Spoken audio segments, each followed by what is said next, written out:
Boa noite. Hoje vamos conversar sobre Dario Veloso, talvez o mais singular poeta do movimento simbolista brasileiro. Fascinado pela filosofia grega, magia e ciências ocultas, leu obras de autores como o místico sueco Swedenborg, que também influenciou William Blake, e o ocultista francês Papy, discípulo de Eliphas Lévy, autor da obra Dogma e Ritual da Alta Magia, um livro também lido por Mallarmé. Dario Veloso ingressou na maçonaria e fundou o Instituto Neopitagórico, onde se realizavam discussões sobre filosofia, esoterismo e literatura, além de contar com uma editora própria. Em 1918, foi inaugurado o Templo das Musas, que passou a ser a sede do Instituto.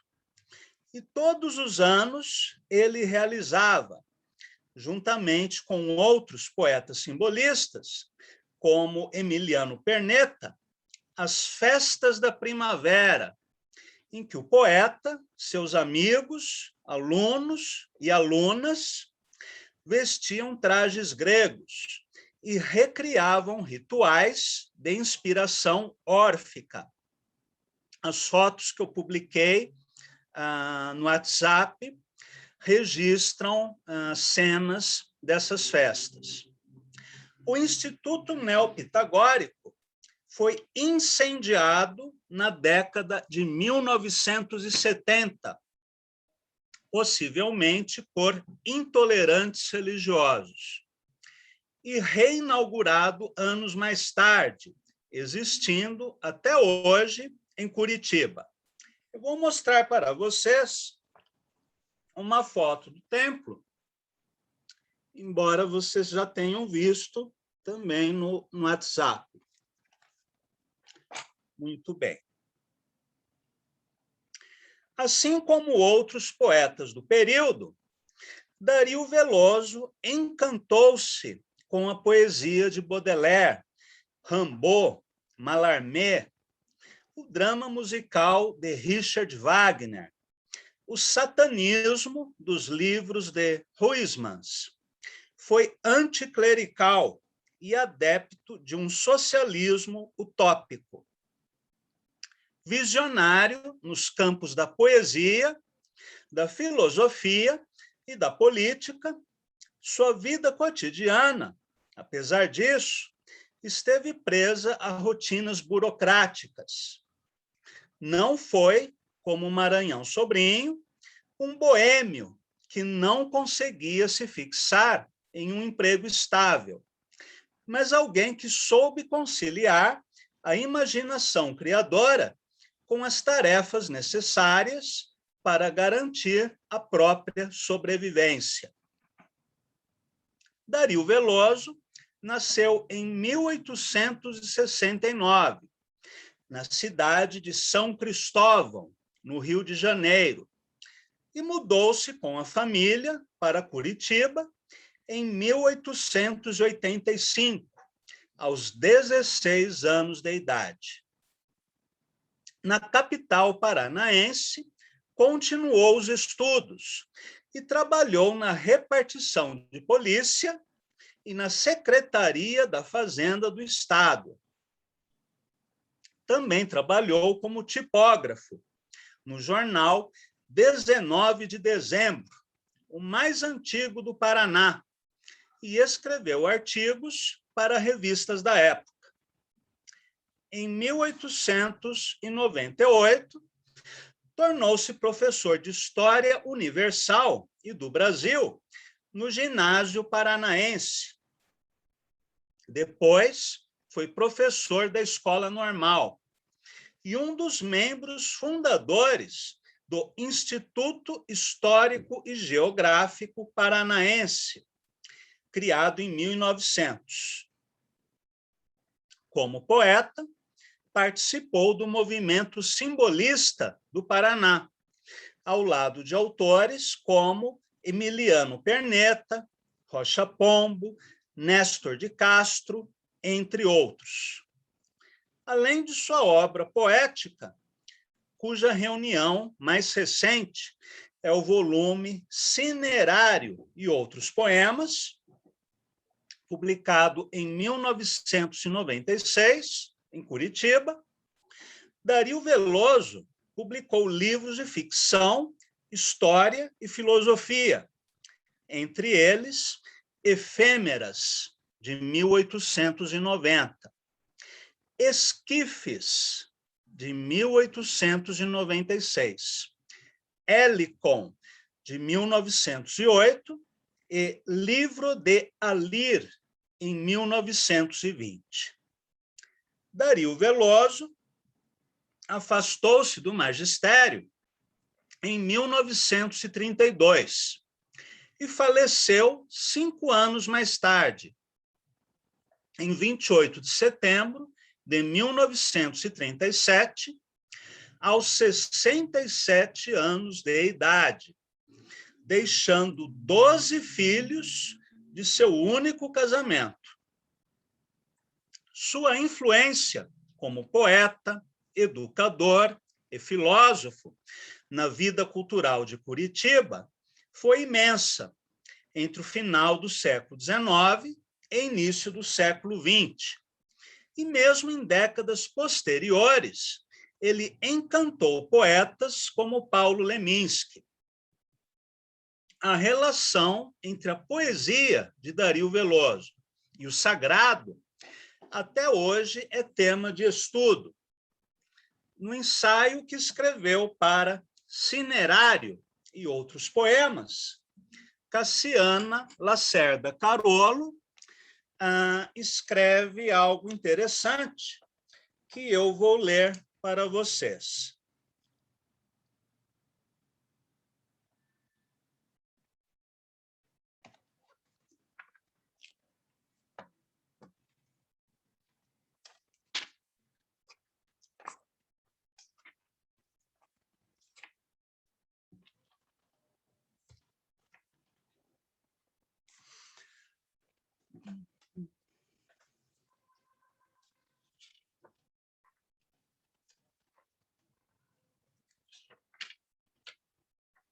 A teoria das correspondências, entendida como postulação de um outro mundo colocado sob o signo da unidade através da lei universal da analogia, o visível tomado como signo do invisível, não constitui por si mesmo uma novidade. De fato, essa ideia remete a Platão, né? A teoria do mundo das ideias e do mundo sensorial. São colocações a respeito do sobrenaturalismo que remontam a Swedenborg. Na verdade, bem antes de Swedenborg. Hoffmann e, por que não, a própria noção de ocultismo. Baudelaire foi além, propôs a arte da sugestão, a arte total convocando a unidade dos discursos artísticos e ressuscitando uma liturgia íntima via paisagem simbólica. O que fez a poesia de Baudelaire?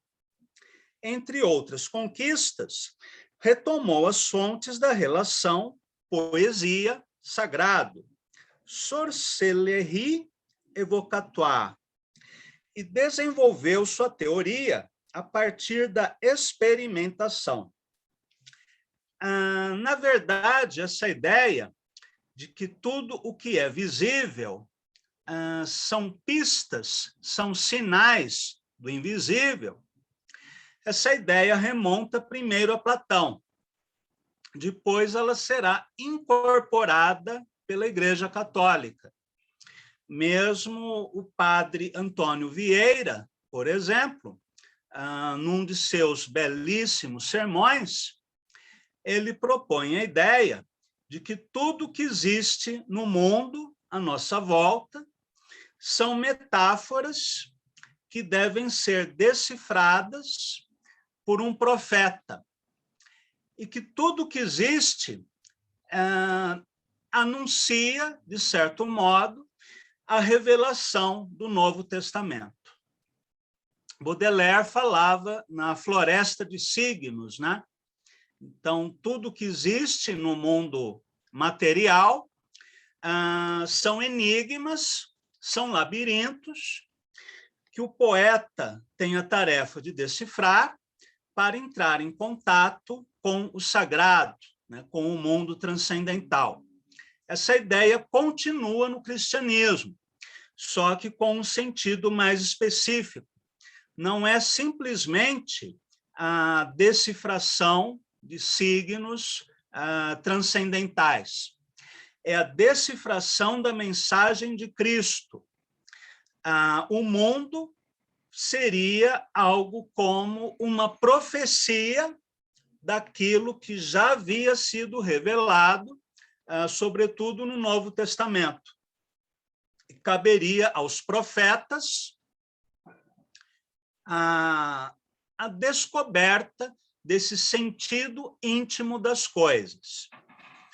Aqui a Cassiana vai se referir a Swedenborg, né, a Hoffmann e a outros autores, mas essa ideia é muito mais antiga e muito mais complexa. Voltando ao texto. Tais fontes são melhor compreendidas remontando às origens da associação poesia-sagrado, indagando sobre a forma como delas se valem nas sociedades mais primitivas, quando a poesia acompanha frequentemente invocações, fórmulas e encantações, que são separadas da magia operatória.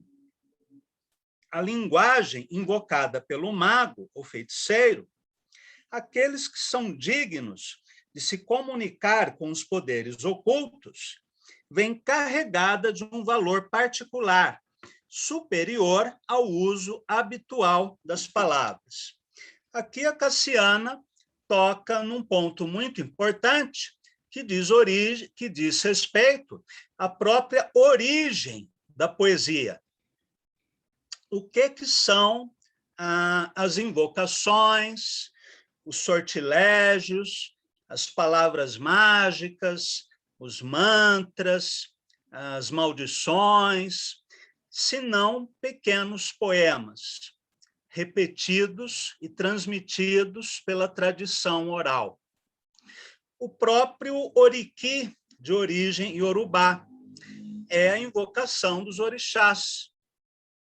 Pelo oriki, você traz a presença do orixá, você corporifica o orixá, do mesmo modo que nos mantras budistas e hindus, você está chamando a energia de Krishna, né, de Buda, de Shiva.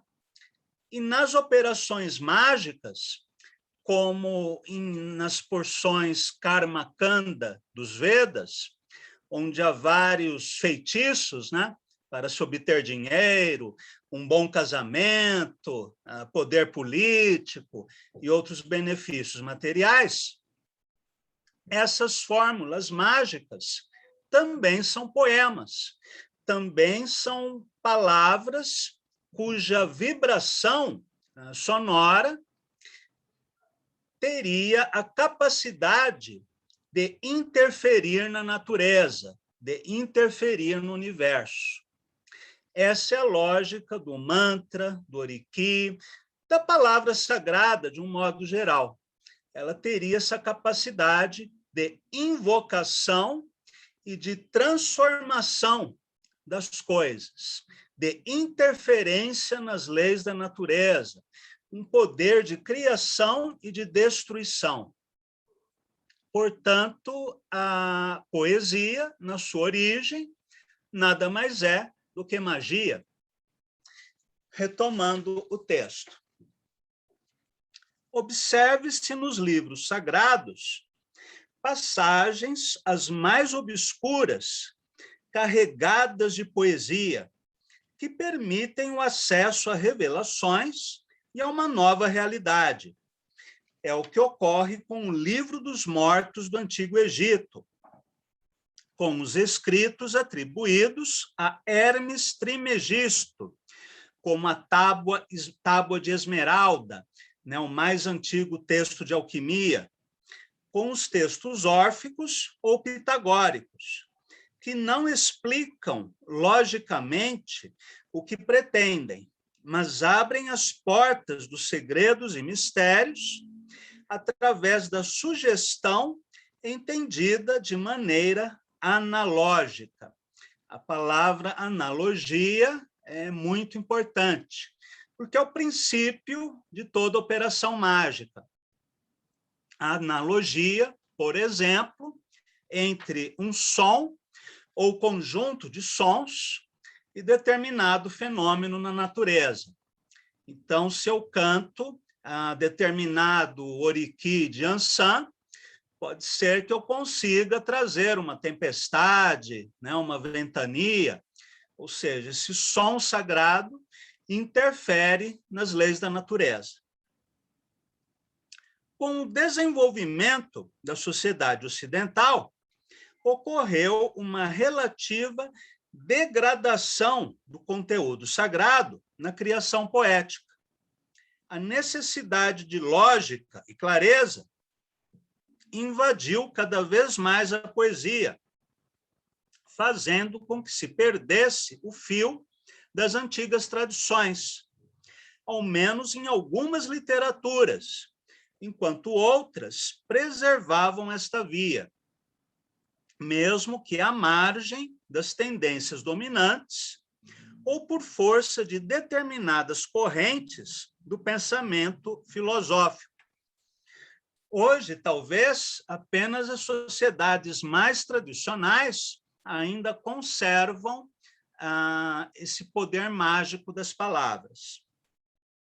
Na segunda metade do século XIX, Eliphas Lévy introduziu a palavra ocultismo na língua francesa, na acepção de conjunto de doutrinas e de práticas fundadas na teoria das correspondências. Não por acaso, Eliphas Lévy era a leitura obrigatória dos poetas simbolistas. Mais tarde, Papy tratará da ciência oculta. O nome Papy se escreve Papus, né, para quem já leu alguma vez, né, o nome desse ocultista.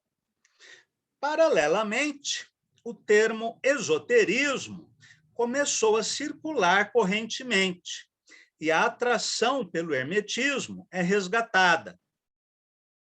O artista moderno se questionava até que ponto devia se iniciar para adquirir novos conhecimentos e retomar aquela via perdida, uma vez que, dos poetas mais anônimos aos grandes criadores, indagava-se sobre o significado do sagrado na poesia, para responder em qual medida sua linguagem deveria ser acessível a todos, ou tornar-se cada vez mais um discurso cifrado e sustentado numa concepção simbólica do homem e do mundo.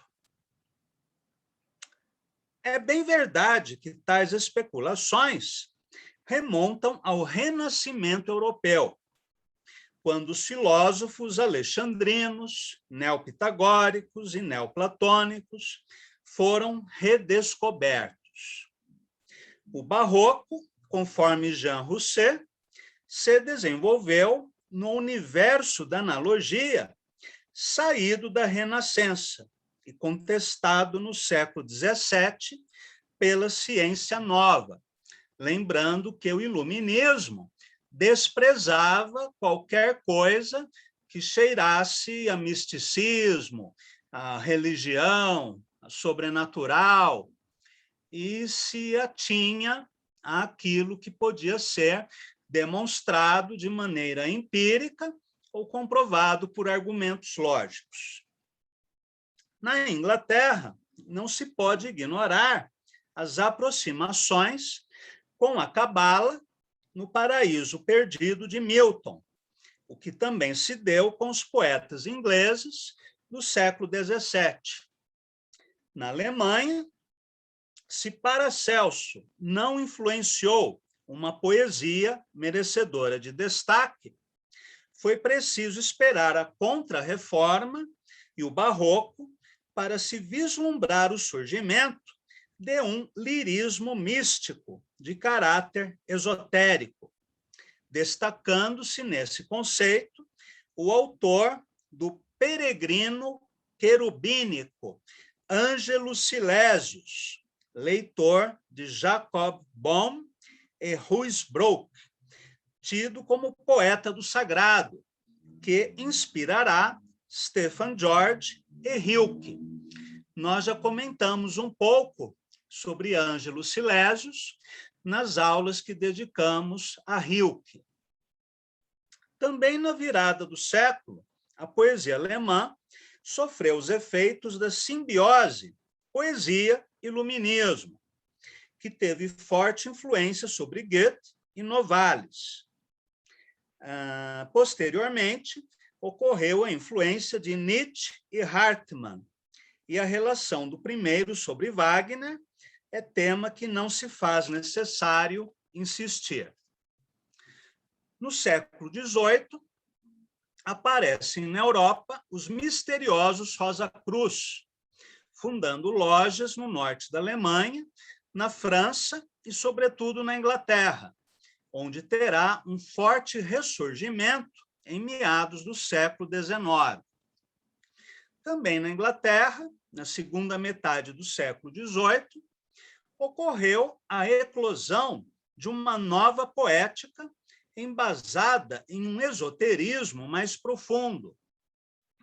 Trata-se da poesia de William Blake, cuja cosmovisão será centrada no princípio da analogia universal e terá influência decisiva sobre Yeats e Arthur Symons, não ignorando o papel que desempenhou no pensamento pré-rafaelita, em particular de Dante Gabriel Rossetti. No romantismo, nem é necessário dizer a influência do pensamento místico, sobretudo em autores como Byron, Shelley, Keats, Nerval e vários outros. Pulando agora algumas páginas, para falarmos sobre a repercussão desse pensamento místico, esotérico, e da própria poesia simbolista no Paraná. Néstor Vitor, em seu artigo Como Nasceu o Simbolismo no Brasil, reporta-se a época em que Emiliano Perneta estudava em São Paulo e trouxera nas férias o livro proibido As Flores do Mal, de Baudelaire, cuja leitura foi definitiva na orientação de sua poesia e demais colegas em direção ao simbolismo, ou pelo menos tornou-os avessos ao descritivismo de gosto burguês da poesia parnasiana.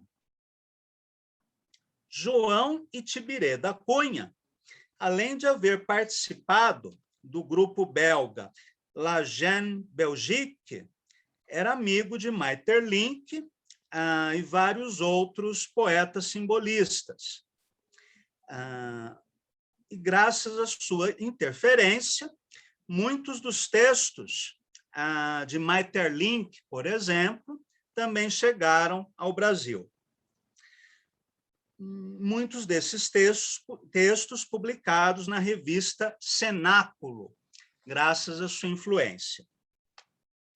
No intervalo entre as primeiras reuniões do Cenáculo, que tem como marcos o ano de 1893, ano da fundação da Revista Azul e da participação dos fundadores do grupo, entre eles Dario Veloso e Emiliano Perneta, e de 1895, quando foi fundada a revista Cenáculo, estoura a Revolução Federalista. A Revolução mobilizou para a luta alguns dos membros do Cenáculo, criou um clima de medo e inquietação, mas trouxe alguns resultados importantes em termos de autorreflexão. A série de artigos pela literatura que Dario Veloso publicou na revista Clube Curitibano, ainda em 1894, foi sintomática de nova tomada de posição. Dario Veloso inicia seu artigo tratando dos aspectos que devem ser resgatados depois da Revolução, que tudo devasta e destrói, propondo uma nova mentalidade, comprometida com a retomada da tradição e com o desejo de renovação. Mas, para ele, o caso do Paraná apresentava problemas de base, pois a literatura aqui produzida, segundo ele, não encontrava eco junto ao público. Daí, Dario Veloso escrever: o Paraná não tem literatura, nem possui ainda valiosos subsídios para sua história. As raras tentativas literárias dos que têm procurado reagir contra a antipatia mesológica não encontraram reflexo na alma paranaense. E lá se foram na incolor mortalha do silêncio, repousar no sombrio nirvana do esquecimento. Então, ele faz uma crítica devastadora da literatura paranaense de seu tempo. Em 1900, Dario Veloso conheceu Madame Blavatsky, a fundadora da Teosofia, conforme o artigo citado de Ramo de Acácia, e publicou o livro de poesias esotéricas, tendo como prefácio A Missão da Arte, que saiu inicialmente no Clube Curitibano. Nesse ensaio, Dario Veloso fala da agonia do século XIX e de sua ilusão de haver criado uma ciência, uma civilização própria, sem qualquer ligação com o passado. Como o problema do absoluto não ficou resolvido e como as tradições cristãs, a Igreja é hoje um santuário violado e emudecido. Foi preciso ir além, buscar nas tradições o ritmo e a melopeia, a cor e a perspectiva, e a iluminura. Reitera o papel dos artistas de evidência superior e profunda, como Dante, Shakespeare, Milton, Verlaine, para postular a arte via apelos das idades de ouro imaginárias. Daí que ele pensa a poesia, ao mesmo tempo, como inovação e retorno à tradição. No caso, retorno às tradições mágicas que foram perdidas e suplantadas por um cristianismo muito mais mumificado, né? Muito mais esclerosado e afastado de sua mensagem original e mais preocupado com a política ou com questões morais do que propriamente com a comunhão com o sagrado. Bom, estes são alguns temas, né, levantados pela Cassiana, que eu achei muito relevantes e quis ler para vocês. Agora vamos ler e comentar alguns poemas, começando com Paredra, que diz assim: Vênus pagã, olhos de sete estrelo, a cabeleira rútila fulgindo. Amei-te, amor nos olhos teus fulgindo, volúpia, luz do sol de teu cabelo. A luxúria findou, astro maldito, rolei do azul aos pélagos e antes. Procurava a minha alma, além, distantes, lotos colhi nos édens do infinito. Morreste, ao val da sombra compungido, boa que foras para meus delírios, levei teu nobre coração partido. Só então, osculando o altar de pedra, a luz morrente de funéreos círios, tua alma ouvi, a minha irmã, Paredra. Este é um soneto construído com métrica decassilábica e as rimas distribuídas na sequência convencional AB-BA nos quartetos e CDC nos tercetos, com rimas raras, como pedra, paredra e cabelo, sete estrelo.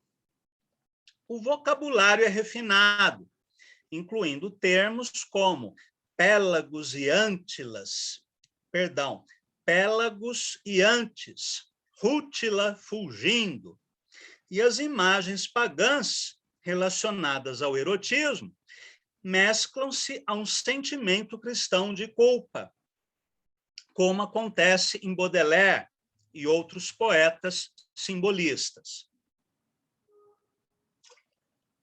O uso das reticências criam uma pausa no interior dos versos, o que recorda a tese do verso harmônico, que Mário de Andrade expõe no prefácio interessantíssimo da Pauliceia Desvairada.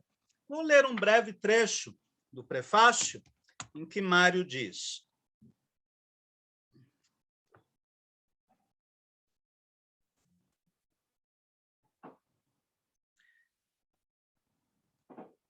palavras sem ligação imediata entre si. Estas palavras, pelo fato mesmo de se não seguirem intelectual, gramaticalmente, se sobrepõem umas às outras, para a nossa sensação, formando não mais melodias, mas harmonias. Explico melhor. Harmonia, combinação de sons simultâneos. Exemplo, arroubos, lutas, setas, cantigas, povoar. Estas palavras não se ligam, não formam enumeração. Cada uma é frase, período elíptico reduzido ao mínimo telegráfico. Se nós podemos reconhecer esse estilo telegráfico ou harmônico já em Cruz de Souza, ele vai aparecer também em Dario Veloso. Já em palingenésia, palavra que significa renascimento, o poeta escreve. Vamos lá.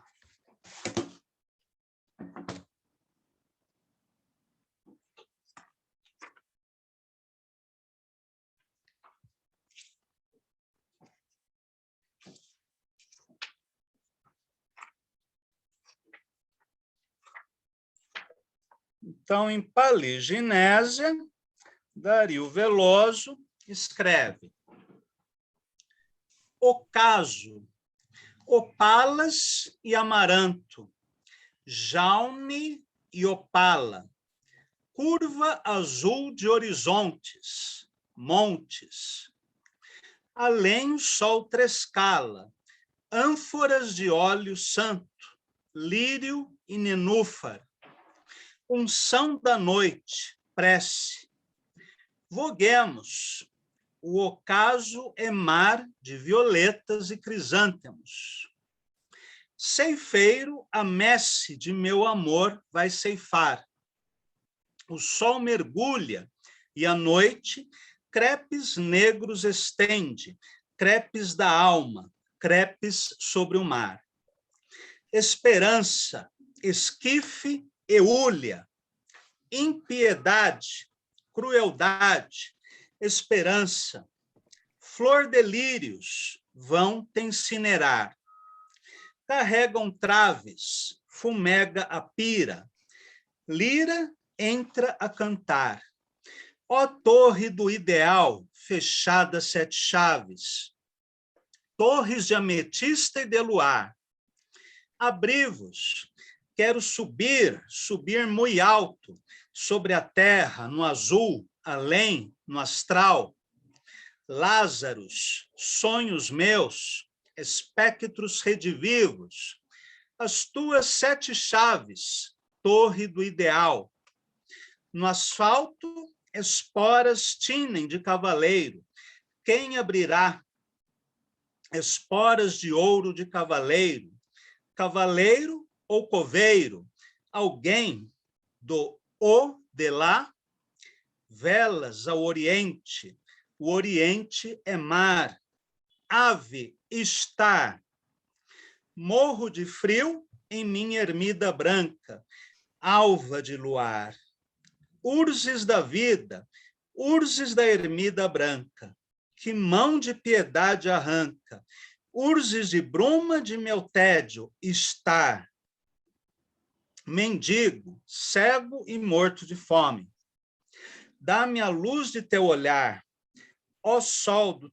Perdão, dá-te a luz de teu... Dá-me a luz de teu nome, ó sol do teu olhar. Amigo, estar, alto e longe, minhas vestes de monge são de chumbo, estar, prendem-me a terra, soldam-me a terra, vestes de humus, corpo, algar, benze-me, asperge-me com um ramo de alecrim, mirífica, eleva-me, eterifica, eleva-me, 7 chaves, torre de marfim, arcano da harmonia, harpa siciliana, soberana, horto de Anael, tens a meiguice de Maria, Raquel, tens a meiguice de olhar de monja, estar, meu olhar é uma esponja que bebe a luz de teu olhar. Vais tão alto e tão longe, cego, que serei eu? Monge, que nos repes da noite se envolveu. Atanor, terra, em teu cálice de humus e de amor.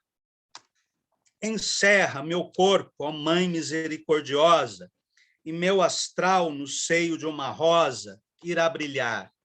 Lírio escultural, está no cálice de esperança de teu olhar. Vais alto, longe e distante, para o levante, para o poente, onde quer que tua alma se ausente, minha ermida levanto à luz dos ocasos de amaranto.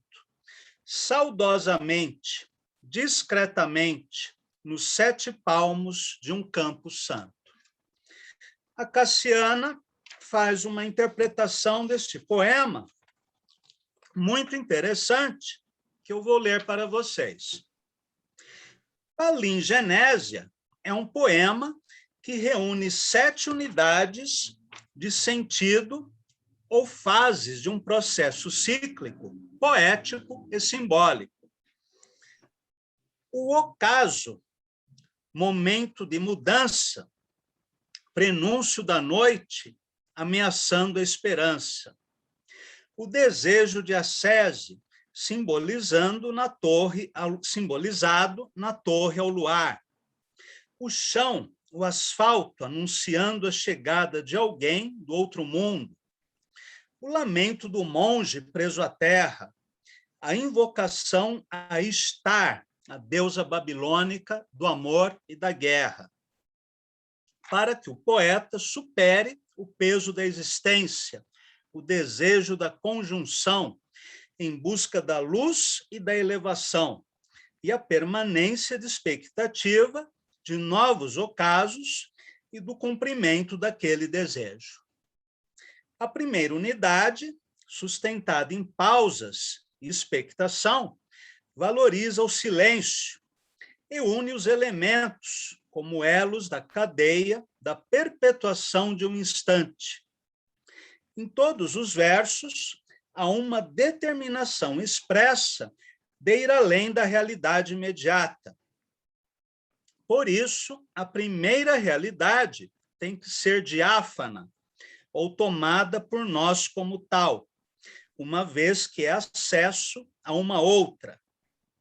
O caso é transmutação, vem em maiúscula, anunciando seu caráter abstrato, e de fio condutor na obra de Dario Veloso. O descritivismo é totalmente afastado, pois o real seria uma parede a ser desvendada, e já é visto como uma intuição paralela do mundo transcendente.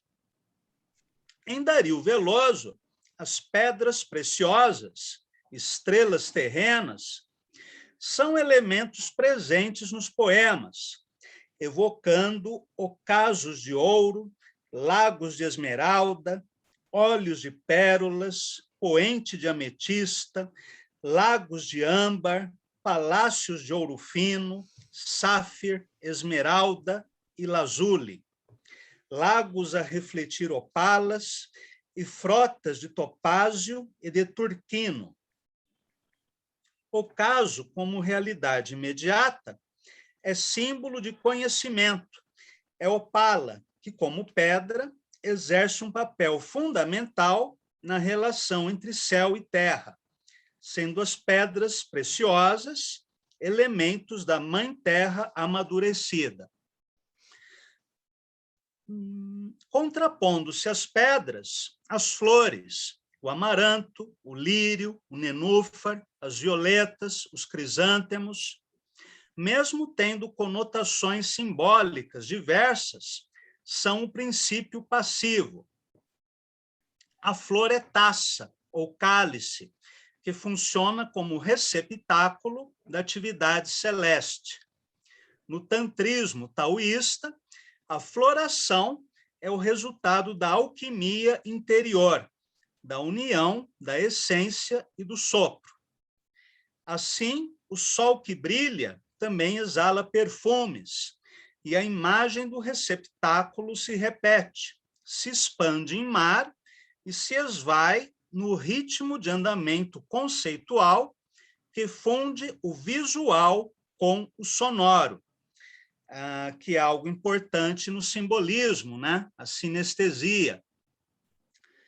A terceira unidade do poema é dinâmica, pontuada de exclamações, e o eu do poeta participa do desejo de ascese, que sucede à purificação e à desesperança. Mas a torre do ideal é fechada. A etapa da ascensão exige que seja superada a altura e abertas as portas fechadas. Urge ler os símbolos. Eles lhe permitirão a entrada no mundo transcendental. Eu vou ler apenas até aqui.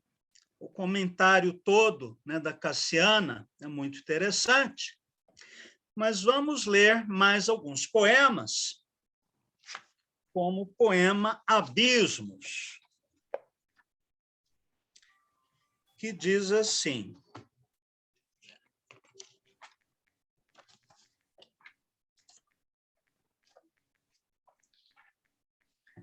Abismos. Poetas, verme que eu seja, eu sinto essa neurose que vos enche de horror e vos enche de espanto. E não sei por que lei, porque me tem psicose. Somos irmãos na dor, somos irmãos no pranto. Já tive as esperanças dos anelos de amor, das crenças fugitivas, mas saudosas lembranças refletem-me no verso as mágoas aflitivas. A existência não me dá, como outrora, as taças da ilusão. Sorriso de inocência não pode florescer em morto coração. Suspendi ao luar a cítara do afeto. O infortúnio levou-me a contínuo holocausto, porque há de o coração sofrer do mal secreto que ligou à ciência os destinos de Fausto. Por que vivemos nós? Por que se gera a vida e a estrela se escraviza à lei das atrações? Por que não sente a rocha dor suicida que abate frágeis corações? Por que o mar não se amolda aos destinos do homem? Por que o homem tem as cóleras do mar? Por que os anos de dor e as ilusões consomem, na infância da existência, a meiguice do olhar? Onde irão se abismar as gerações humanas? Como a vida surgiu dos vórtices do caos? Por que a morte rejeita caravanas dos maus? O sentimento é algoz dos átomos que pensam. Bardos, o pensamento é o germe da ilusão. Não há treva que o segue e pesares que o vençam, sem que a morte aniquile o coração. A inteligência morre, o sepulcro será o epílogo da dor. Os sepulcros também a matéria percorre, e a matéria o embrião da existência e do amor. Porque a alma será uma vaga utopia. A ciência não chega onde não desce a luz. Poetas, verme que eu seja, eu compreendo a agonia que sofreis arrastando a vossa cruz. Eu quisera que o nada, a paz desse e a ilusão do supremo conforto, para que o coração na sombra morto, sombra de coração na sombra morto. É sombria existência, a existência do monge. Vive só, muito só, entre o sepulcro e a dor. Se ele fita a amplidão, o céu fica tão longe, bardos, e ele não tem as asas do condor. Se ele fita a amplidão, todo um longo passado, vem tanger-lhe o arrabil da saudade pungente. E ouve na luz do céu o fantasma dourado, porque investe o burel melancolicamente. De mulher, nívea sombra cismadora, entra-lhe o coração silenciosa. Tristeza que te fez tão desconsoladora, solidão quem te fez tão piedosa. Sou esse monge, sou esse desventurado, que já não pode crer. Bardos, o meu futuro é meu longo passado, porque vou baixando às mansões do não ser. Eis porque sinto essa neurose ardente, que vos enche de espanto, crepúsculo de amor melancolicamente, a dissolver-se em pranto. Curitiba, 1894. Muito bem. Esta é uma composição dividida em 16 tercetos, com métrica de 12 sílabas, misturada a outras medidas menores, e as rimas divididas na sequência AB, AB. O primeiro verso traz a imagem do verme, também presente na poesia de Pedro Kilkerry e na de Augusto dos Anjos.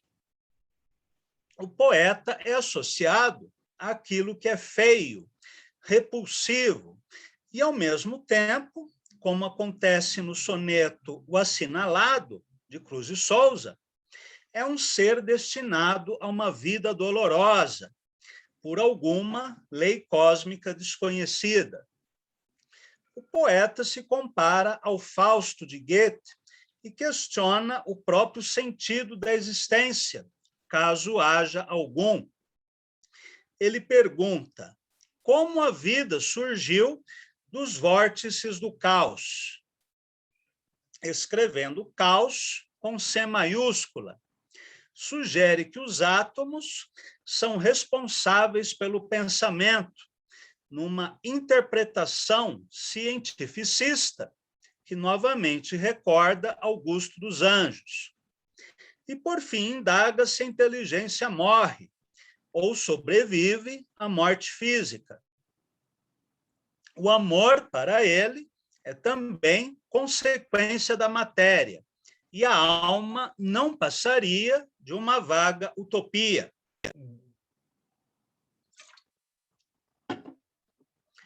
Este niilismo, que contrasta com a sua busca do sagrado, expressa em outros poemas, aparece com força, sobretudo aqui. Eu quisera que o nada, a paz desce e a ilusão do supremo conforto. Versos que repetem a leitura equivocada do vazio budista, feita por diversos intelectuais e poetas da época, que confundiram a extinção do desejo, proclamada por Buda, e a dissolução do ego no absoluto, como se fosse uma filosofia pessimista, cujo ideal seria o fim da vida biológica e da consciência humana. Mesmo Camilo Peçanha, no poema que abre Clepsidra, ele expressa essa mesma opinião. Ao contrário, o Shunyata búdico é considerado como plenitude, o estado de eternidade, sabedoria e bem-aventurança, para além das aflições da roda dos renascimentos ou samsara. Na semana que vem, nós vamos estudar Augusto dos Anjos, e ele também apresenta essa visão um pouco distorcida do budismo, como se fosse uma forma de niilismo. Para fechar a aula de hoje, eu queria ler alguns fragmentos do poema épico Atlântida, que era tido em alta conta por Paulo Leminski. Atlântida, prelúdio. Íon no espaço, poeira cósmica na amplidão, terra, num círculo de aço, na órbita que o destino retraçou, terra de servidão, terra de expiação, terra de redenção, domínio de Maia, a encantadora, que vida e morte encerra, de filtro cheia a ânfora sonora, terra. Um mundo para o homem, cujo corpo o teu limo formou. Um nada do infinito, penumbra das almas, cuja essência, a essência eterna irradiou. Caçoula em que formas se consomem, quando a alma revoa, livre à carne, ao desejo que agrilhoa. Do canto 2, o reino de Paiti. Tu conheces Aztlán, a ciência dos magos, sabes a lei, o termo que a razão atinge, os arcanos da estrela, a visão dos oragos, a voz de Teocales, o sigilo da esfinge. Sabes que o coração é o casulo da vida, onde murmura a alma a perene lembrança do passado, do além, da forma esvanecida, de uns olhos de mulher, de um riso de criança. Tu sabes que a matéria é maga e feiticeira, faz e desfaz, é água, é ar, é fogo, é terra, é onda que marulha, estrela condoreira, é favônio que ameiga, é tormenta que aterra, eterno o tempo, os calpas se sucedem, os astros se compõem e decompõem, da terra os continentes que antecedem, continentes futuros pressupõem. Algo os antes possuem dos lemúrios, mas todo o seu saber dos atlantes vem. Seus costumes, ciências, aras e augúrios, da Atlântida longínqua sobrevém. Então, estes são alguns trechos, né, do poema Atlântida, de Dario Veloso.